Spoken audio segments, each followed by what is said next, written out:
അസ്സലാമു അലൈക്കും. ഇസ്തിഗ്ഫാർ അഥവാ പാപമോചന പ്രാർത്ഥന എന്നുള്ളത് ഇസ്ലാമിൽ വളരെയേറെ പുണ്യമുള്ള കാര്യമാണ്. പാപങ്ങൾ ചെയ്യാത്തവരും അബദ്ധങ്ങൾ സംഭവിക്കാത്തവരുമായി ആരുമില്ല. നന്മ ചെയ്യുന്നത് പോലെ തെറ്റുകൾ ചെയ്യുന്നതും മനുഷ്യപ്രകൃതമാണ്.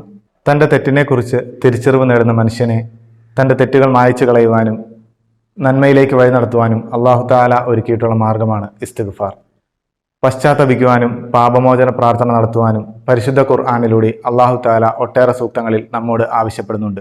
പാപങ്ങളിൽ നിന്ന് പശ്ചാത്തപിച്ച് പൊറുക്കലിനെ തേടിക്കൊണ്ടിരിക്കുന്ന മനുഷ്യന് അല്ലാഹു തആല പുറത്തു കൊടുത്തുകൊണ്ടിരിക്കും. കൃപയുടെയും വാത്സല്യത്തിൻ്റെയും പുത്തൻ പുടവ അണിയിച്ചുകൊണ്ടിരിക്കും. അവൻ്റെ തെറ്റുകളെ മറ്റുള്ളവരിൽ നിന്നും അല്ലാഹു തആല മറച്ചു വെക്കുകയും ചെയ്യും. പരിശുദ്ധ ഖുർആനിലൂടെ അല്ലാഹു തആല നമുക്ക് പരിചയപ്പെടുത്തിയ ഒരുപാട് ഇസ്തിഗ്ഫാറിൻ്റെ ആയത്തുകളുണ്ട്. അതിലൊന്നാണ് സൂറത്തുൽ ഹശറിലെ 10-ാമത്തെ ആയത്ത്. അഊദു ബില്ലാഹി മിനശ് ശൈത്താനിർ റജീം ബിസ്മില്ലാഹിർ റഹ്മാനിർ റഹീം റബ്ബന ഇഗ്ഫിർ ലനാ വലിഇഖ്വാനിനൽ ലദീന സബഖൂനാ ബിൽ ഈമാൻ വലാ തജഅൽ ഫീ ഖുലൂബിനാ ഗില്ലൻ ലില്ലദീന ആമനൂ റബ്ബന ഇന്നക റഊഫുർ റഹീം. ഞങ്ങളുടെ നാഥ, ഞങ്ങൾക്ക് മുൻപേ വിശ്വസിച്ച സഹോദരങ്ങൾക്കും നീ പുറത്തു തരണമേ. ഞങ്ങളുടെ ഹൃദയങ്ങളിൽ വിദ്വേഷമുണ്ടാക്കരുതേ. നീ ഏറെ പൊറുക്കുന്നവനും കരുണാനിധിയുമല്ലോ.